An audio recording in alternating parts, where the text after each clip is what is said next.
नमस्कार, मैं हूं अंकुर और आप देख रहे हैं सत्यहिंदी.com। आइए एक नजर डालते हैं अब तक की सुर्खियों पर। हरिद्वार में आयोजित हुई जहरीली धर्म संसद के खिलाफ विदेशों में रहने वाले प्रवासी भारतीय भी लगातार आवाज उठा रहे हैं। अमेरिका में प्रवासी भारतीयों के समूह के साथ ही जेनोसाइड वॉच और एमनेस्टी इंटरनेशनल इस मामले में अमेरिकी संसद में सुनवाई कराने की कोशिश कर रहे हैं।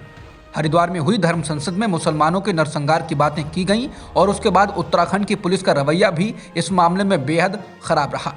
जेनोसाइड वॉच के अध्यक्ष ग्रेगरी स्टेंटेन ने कहा कि हम इस मामले में 2 दलों वाले लैंटोस मानवाधिकार आयोग द्वारा सुनवाई कराने की मांग कर रहे हैं। ग्रेगरी ने यह बात प्रवासी भारतीयों के समूह के द्वारा आयोजित एक ब्रीफिंग में कही। इन समूहों में इंडियन अमेरिकन मुस्लिम काउंसिल और हिंदूज ह्यूमन राइट्स आदि शामिल थे। ग्रेगरी ने कहा कि सुनवाई का उद्देश्य भारत की नरेंद्र मोदी सरकार को इस बात की चेतावनी देने का है कि उसे नरसंहार के उकसावे की निंदा करनी चाहिए। उत्तराखंड पुलिस ने साफ किया है कि 4 जनवरी को नरसिंहानंद की गिरफ्तारी हरिद्वार धर्म संसद मामले में भी की गई है। हालांकि उसे महिलाओं पर कुछ आपत्तिजनक टिप्पणियों के सिलसिले में गिरफ्तार किया गया था, लेकिन जब उसे अदालत के सामने पेश किया गया तो वहां हरिद्वार धर्म संसद मामले की FIR का भी उल्लेख किया गया। गाजियाबाद में डासना मंदिर का विवादास्पद पुजारी यति नरसिंहानंद 17 से 19 दिसंबर की धर्म संसद का मुख्य आयोजक था। इस कार्यक्रम में मुसलमानों का जनसंहार की धमकियां दी गई थी। नरसिंहानंद को शनिवार देर शाम हरिद्वार में गिरफ्तार किया गया था। कोरोना महामारी के दौर में भारत में असमानता का स्तर बहुत तेजी से बढ़ा है। इस दौरान अमीर लोगों की संपत्ति में दोगुनी से ज्यादा का इजाफा हुआ तो 2020 में गरीबों की संख्या दोगुनी होकर 134 मिलियन हो गई, जो कि प्यू रिसर्च के अनुमान से अधिक है। ऑक्सफैम इंडिया की रिपोर्ट में कहा गया है कि कोविड-19 महामारी के दौरान अमीरों की संपत्ति दोगुनी से ज्यादा हो गई। वहीं दूसरी ओर एक बड़ी जनसंख्या महामारी और गरीबी से जूझती रही। इस रिपोर्ट में सलाह दी गई है कि सरकार को संपत्ति वितरण की अपनी नीतियों में बदलाव करने पर ध्यान देना चाहिए। रिपोर्ट के मुताबिक जब कोरोना की दूसरी लहर में लोगों की जानें जा रही थीं, लाशों से शमशान पटे पड़े थे, उस वक्त देश में 40 नए लोग अरबपति बन गए। इन लोगों के पास कुल मिलाकर $720 बिलियन की संपत्ति है। अगर भारत की 40% जनसंख्या की कुल संपत्ति मिला दें तो भी ये उससे ज्यादा है। ऑक्सफैम की रिपोर्ट में कहा गया है कि महामारी की शुरुआत में 84% परिवारों की आय में गिरावट आई और भारत उप सहारा अफ्रीका की कतार में खड़ा हो गया। वहां गरीबों में सबसे अधिक वृद्धि दर्ज की गई है। ब्लूमबर्ग ने ऑक्सफैम के हवाले से रिपोर्ट दी है कि 2020 में भारत में गरीबों की संख्या दोगुनी होकर 13.4 करोड़ हो गई, जो कि प्यू रिसर्च के अनुमान से अधिक है। ऑक्सफैम ने आधिकारिक अपराध के आंकड़ों का हवाला देते हुए कहा है कि दैनिक वेतन भोगी श्रमिकों, स्वरोजगार वालों और बेरोजगारों ने सबसे अधिक आत्महत्या की है। ऑक्सफैम ने विश्व खाद्य कार्यक्रम का हवाला देते हुए कहा कि देश में दुनिया के 1/4 कुपोषित लोग हैं। शहरी बेरोजगारी पिछले मई में 15% तक बढ़ गई थी और खाद्य असुरक्षा की स्थिति खराब हो गई थी। ऑक्सफैम ने कहा कि भारत में जहां शहरी बेरोजगारी पिछले मई में 15% तक बढ़ गई थी और खाद्य असुरक्षा बदतर हो गई थी, वहां अब फ्रांस, स्वीडन और स्विट्जरलैंड तीनों देशों के अरबपतियों को जोड़ लें तो भी उनकी संख्या भारत से कम होगी। ऑक्सफैम ने कहा कि 10 सबसे अमीर लोगों की संपत्ति 25 साल तक देश के हर बच्चे को स्कूली शिक्षा एवं उच्च शिक्षा देने के लिए काफी होगी।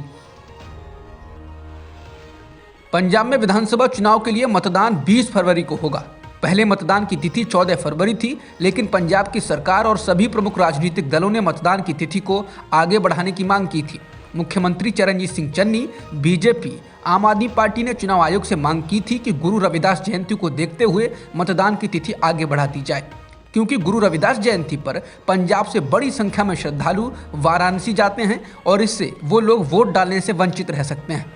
इस बारे में फैसला लेने के लिए केंद्रीय निर्वाचन आयोग ने सोमवार को वीडियो कॉन्फ्रेंसिंग के जरिए पंजाब निर्वाचन आयोग के अफसरों के साथ बातचीत की। इसके बाद ये फैसला लिया गया। समाजवादी पार्टी सुप्रीमो अखिलेश यादव ने आज किसानों को लेकर बड़ी घोषणाएं की हैं।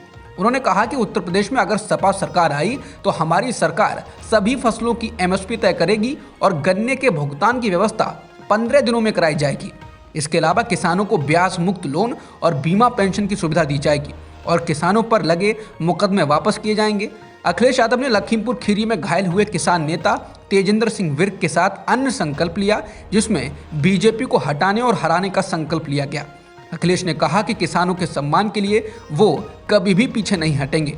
उन्होंने कहा कि सपा तेजिंदर सिंह विर्क का सम्मान करेगी। वो लखीमपुर खीरी में किसानों के संघर्ष में शामिल थे। यूपी में समाजवादी पार्टी के नेताओं पर लगातार दर्ज हो रहे मुकदमों पर सपा ने सवाल उठाया है। सपा प्रमुख अखिलेश यादव ने कहा कि बीजेपी के नेता, सांसद, विधायक कोरोना नियमों की धज्जियां उड़ा रहे हैं, लेकिन उन पर कोई केस दर्ज नहीं हो रहा है। ये एक तरफा व्यवहार सिर्फ सपा से ही क्यों? सबसे ताजा मामला बरहज विधानसभा क्षेत्र का है। बरहज में सपा नेता वीरेंद्र चौधरी पर एक ही दिन में 6 केस दर्ज कराए गए। वीरेंद्र चौधरी सपा के संभावित प्रत्याशी भी हैं। वो जिला पंचायत के पूर्व सदस्य भी हैं। वहां के एसडीएम ने उनके खिलाफ मईल, बरहज, भलुअनी, मदनपुर, लार, कुकुंदू के पुलिस स्टेशनों में चुनाव आचार संहिता तोड़ने का आरोप लगाकर केस दर्ज कराए गए हैं। वीरेंद्र चौधरी का कहना है कि आचार संहिता लागू होने के बाद उन्होंने नाम मिटवा दिए, पोस्टर हटा दिए थे। इसके बावजूद बीजेपी के इशारे पर एसडीएम ने मेरे खिलाफ 6 मुकदमे दर्ज कराए। उन्होंने चुनाव आयोग को पत्र लिखकर एसडीएम को हटाने की मांग की है। उत्तराखंड महिला कांग्रेस की अध्यक्ष सरिता आर्य सोमवार को बीजेपी में शामिल हो गई। सरिता आर्य को मुख्यमंत्री पुष्कर सिंह धामी और उत्तराखंड बीजेपी के अध्यक्ष मदन कौशिक ने पार्टी में शामिल किया। सरिता आर्य ने कहा कि कांग्रेस में महिलाओं को नजरअंदाज किया जा रहा है और इसलिए उन्होंने पार्टी छोड़ने का फैसला किया।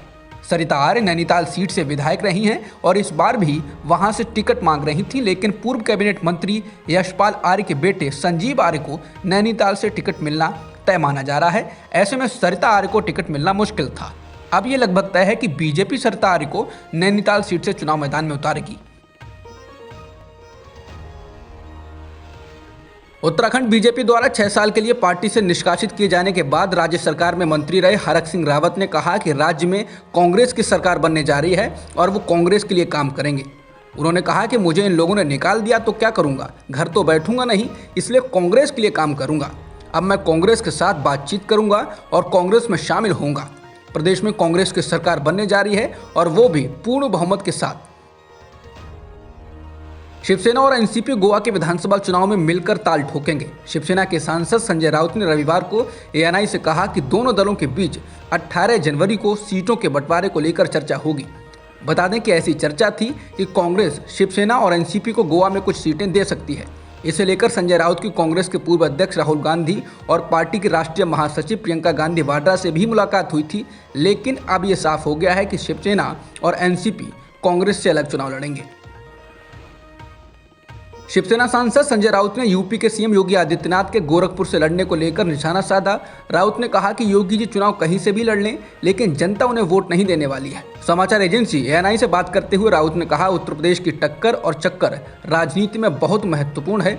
योगी जी गोरखपुर से लड़े या अयोध्या से लड़े, ये उनका अधिकार है, लेकिन देश में जो अराजकता है, गंगा में लाशों को बहता देखा गया है, इससे जिंदा लोग तो उन्हें वोट नहीं देने वाले हैं।